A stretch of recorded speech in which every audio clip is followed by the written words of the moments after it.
Hello friends, welcome you all. मेरा नाम है अभिषेक शर्मा। आज आज के सेशन में हम बात करने वाले हैं कि आम आदमी पार्टी जो रिसेंटली अभी दिल्ली में चुनाव हुए हैं, जो वहाँ पे चुनाव हार चुकी है, क्या उसका नेशनल पार्टी स्टेटस का स्टेटस जो है वो रिवोक हो सकता है या नहीं। तो इसी के बारे में इस सेशन में हम चर्चा करेंगे। तो चलिए शुरू करते हैं। जैसा कि आप सभी को पता है, अभी दिल्ली में रिसेंटली चुनाव हुए हैं और आम आदमी पार्टी को मात्र 22 सीटें मिली है, जबकि बीजेपी को 48 सीट मिली है। इसका मतलब ये है कि बीजेपी 27 साल बाद दिल्ली में अपनी सरकार बनाने जा रही है। और आम आदमी पार्टी के जो आप देखेंगे बड़े बड़े नेता हैं, जैसे कि अरविंद केजरीवाल, मनोज सिसोदिया, इसके अलावा अवध ओझा सर जो हैं, जो यूपीएससी के मेंटोर है, वो भी चुनाव हार चुके हैं। तो कई लोगों को कन्फ्यूजन हो रहा है कि क्या आम आदमी पार्टी का नेशनल जो पार्टी का स्टेटस है वो रहेगा या नहीं। तो आइए शुरू करते हैं। कन्फ्यूजन इसलिए भी है क्योंकि इससे पहले आप देखेंगे तो इलेक्शन कमीशन ने तृणमूल और एनसीपी और सीपीआई इनका जो नेशनल पार्टी स्टेटस है वो रद्द कर दिया था। आम आदमी पार्टी है जो उसको 2023 में नेशनल पार्टी का टैग मिला था। अब सबसे पहले बात करते हैं कि नेशनल पार्टी होती क्या है। नेशनल पार्टी जो है वो पार्टी होती है जिसका नेशन वाइड प्रेजेंस हो, जैसे कि बीजेपी है, कांग्रेस है।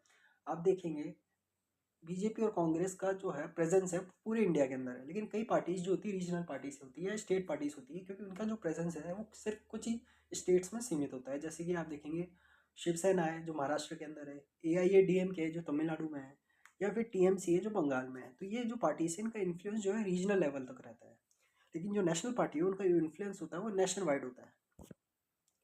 अब ये जो स्टेटस है ये कैसे मिलता है। देखिए, रिप्रेजेंटेशन ऑफ पीपल एक्ट 1951 के तहत इलेक्शन कमीशन ऑफ इंडिया को ऑथराइज किया गया है किसी भी पार्टी को रिकॉग्नाइज करने के लिए, उसको जो नेशनल या स्टेट पार्टी का टैग देने के लिए।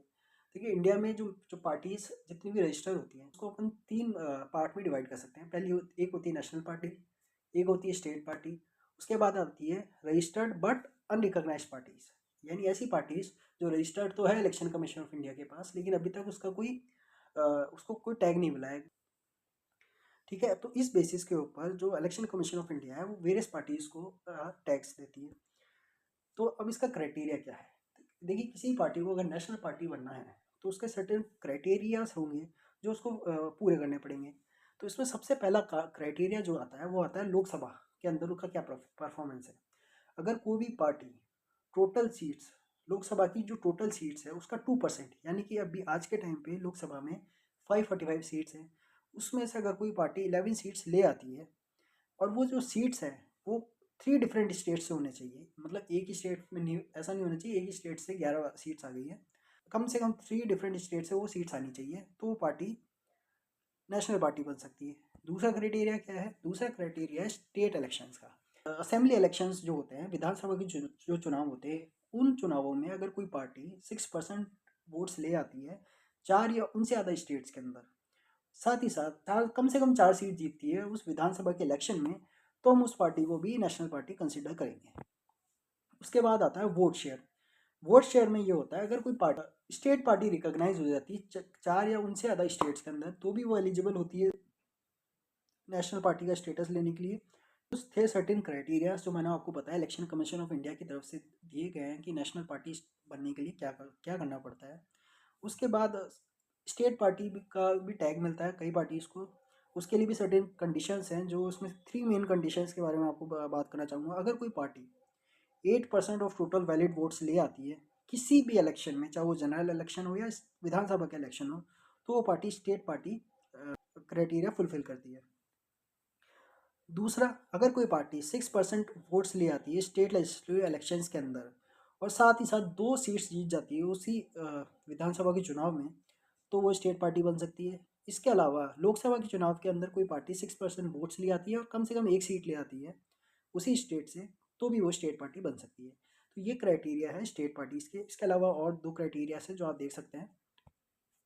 अब बात करते हैं सिग्निफिकेंस क्या है, क्या फ़ायदा होता है अगर कोई पार्टी जो है नेशनल पार्टी का टैग मिलता है या स्टेट पार्टी का टैग मिलता है, तो उसको क्या क्या बेनिफिट होते हैं, क्या फ़ायदा होता है। देखिए, सबसे पहला जो बेनिफिट होता है वो है उसको सिंबल का, सिंबल रिकग्निशन का। आपको पता होगा जैसे कि कांग्रेस का सिंबल है वो हाथ का है, आम आदमी पार्टी का सिंबल जो है झाड़ू का है।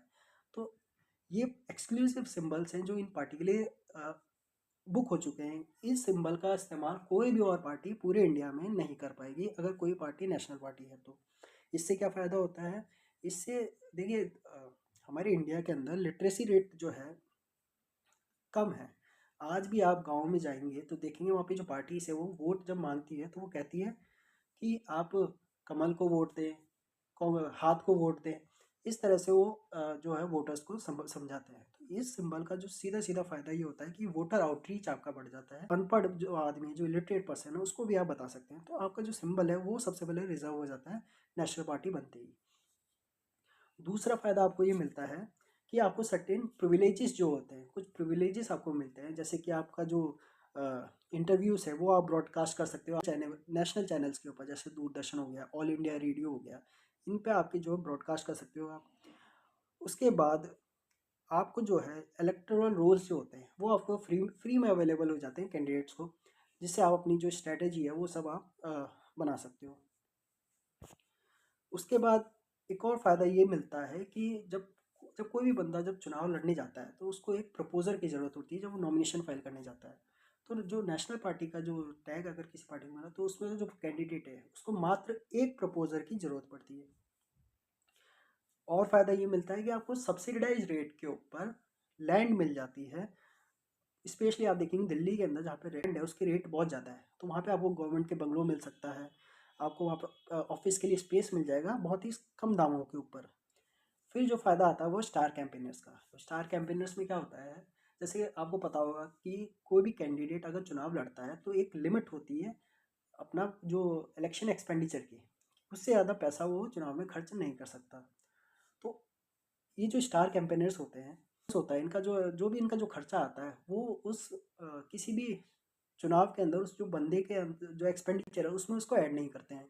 तो जो नेशनल पार्टी के जो टैग जिसको मिलता है उनके पास 40 स्टार कैंपेनर्स होते हैं। एग्जाम्पल के लिए जैसे मोदी जी है, अगर वो किसी कैंडिडेट के लिए प्रचार करने जा रहे हैं और वो स्टार कैंपेनर है बीजेपी के, तो मोदी जी का जो जो जितना भी एक्सपेंडिचर हो रहा है उस रैली को करने के लिए, उस प्रचार को करने के लिए, वो उसके जो कैंडिडेट है उसके जो एक्सपेंडिचर में काउंट नहीं होगा। तो इसी तरह से नेशनल पार्टी के लिए 40 स्टार कैंपेनर्स मिलते हैं, जबकि अदर पार्टीज जो है जो रिकॉग्नाइज नहीं है, जो रजिस्टर्ड है बस, उनको ओनली 20 स्टार कैंपेनर्स ही वो यूज़ कर सकते हैं। अब बात करते हैं how can a party retain national status. तो अभी हमने पढ़ा कि नेशनल स्टेटस लेने के लिए सर्टेन क्राइटेरियाज फुलफिल करने पड़ते हैं। अगर वो क्राइटेरिया फुलफिल होते हैं तो ही वो पार्टी का नेशनल स्टेटस रहेगा, वरना नहीं रहेगा। ठीक है। अभी इंडिया के अंदर नेशनल पार्टीज कितनी हैं? अभी 6 नेशनल पार्टीज हैं इंडिया के अंदर। एक है बीजेपी, उसके बाद कांग्रेस, आम आदमी party, CPI M, Bahujan Samaj party और एनपीपी, नेशनल पीपल्स पार्टी। ये अभी नेशनल पार्टीज हैं इंडिया के अंदर। इससे पहले तृणमूल का और अदर पार्टीज का जो नेशनल पार्टी का टैग है वो हटा दिया गया इलेक्शन कमीशन ऑफ इंडिया के द्वारा। अब आम आदमी पार्टी कैसे नेशनल पार्टी बनी, पहले हम वो देख लेते हैं, उसके बाद हम चर्चा करेंगे कि उसका स्टेटस रहेगा कि नहीं रहेगा। देखिए, आम आदमी पार्टी दिल्ली में चुनाव जीती है 2013 में और 2015 में, तो वहाँ पे एक स्टेट में वो स्टेट पार्टी हो गई। उसके बाद मार्च 2022 में वो पंजाब में इलेक्शन जीतती है, तो वो सेकंड स्टेट बना जहाँ पे वो स्टेट पार्टी बनती है। उसके बाद जब गोवा में 2022 में इलेक्शन हुए तो वहाँ पे उनको जो वोट शेयर था वो था 6.77। और अभी हमने पढ़ा कि मिनिमम जो वोट शेयर अगर वो चाहिए स्टेट पार्टी बनने के लिए वो 6% है, प्लस 2 सीट्स आपको जीतनी होगी। तो वहाँ पे गोवा में इनको 6.77% वोट शेयर भी मिला। इससे 2022 के एंड तक वो स्टेट पार्टी बन चुकी थी 3 स्टेट्स के अंदर, जो है दिल्ली, पंजाब और गोवा। उसके बाद आते हैं गुजरात इलेक्शंस 2023 के अंदर, जहाँ पे उनका वोट शेयर था 13% और वो 5 सीट्स भी जीत जाते हैं।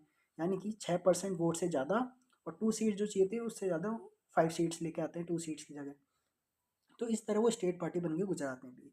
तो जो एक नेशनल पार्टी स्टेटस बनने का जो क्राइटेरिया था, जिसमें आप कम से कम 4 स्टेट्स में आपको जो है स्टेट पार्टी बनना पड़ेगा, वो पूरा हो जाता है, जो है गुजरात, दिल्ली, पंजाब और गोवा। इस तरह से 2023 के अंदर election of commission of India ने आम आदमी पार्टी को नेशनल पार्टी का स्टेटस दिया। अब सवाल यह आता है कि दिल्ली चुनाव के हार के बाद क्या उनका जो नेशनल पार्टी टैग है वो हट सकता है या नहीं। तो इसका अभी जो सीधा सा जवाब है वो नहीं। क्यों? क्योंकि आम आदमी पार्टी को भले ही वो चुनाव हार गई हो, लेकिन उनको वहाँ पे 43% वोट मिले हैं। जो कि 6% की जो मिनिमम थ्रेशोल्ड है उससे बहुत ज़्यादा है। उसके अलावा कम से कम उन्हें 2 एमएलए सीट दिल्ली में जीतनी थी, लेकिन उनको आई है 22 सीटें, तो वो भी बहुत ज़्यादा है। तो इस तरह से स्टेट पार्टी रहेगी दिल्ली में। तो दूसरा, 2024 में जो लोकसभा का इलेक्शन हुआ था उसमें भी वो 3 सीट जीत के आई थी, जहाँ कम से कम एक क्राइटेरिया है उसमें कम से कम 2 सीट उन्हें लोकसभा में जीतनी होती है, लेकिन उन्होंने 3 सीट जीती थी, तो वो क्राइटेरिया भी यहाँ पे फुलफिल हो रहा है। तो इस तरह से नेशनल पार्टी टैग फिलहाल के लिए तो आम आदमी पार्टी का रहेगा। आप आम आदमी पार्टी का जो पास्ट परफॉर्मेंस है, जहाँ पे पंजाब है, गोवा, गुजरात, वहाँ भी उनका अभी स्टेट पार्टी का स्टेटस है। तो मतलब 4 स्टेट में तो अभी वो है, जिसकी वजह से अपने जो नेशनल पार्टी का स्टेटस उनका रहेगा। अब जब तक इलेक्शन कमीशन ऑफ इंडिया का नेक्स्ट रिव्यू नहीं होगा, तब तक तो उनका स्टेटस कहीं नहीं जा रहा। आशा करता हूँ कि जो मेरा आपको जो नेशनल पार्टी स्टेटस का टैग के बारे में पता चल गया होगा, कि कौन देता है, इसकी क्या इंपॉर्टेंस है और क्या इसका क्राइटेरिया है, वो मैंने आपसे शेयर किया। लास्ट में मैं आपसे एक क्वेश्चन पूछूंगा कि जो फर्स्ट जनरल इलेक्शंस हुए थे इंडिया के अंदर 1952 में, उस टाइम इंडिया में कितनी नेशनल पार्टीज थी? आपके ऑप्शन है 10, 12, 14 या 16। आप अपना जो आंसर है वो कमेंट सेक्शन में लिख सकते हैं। Thank you.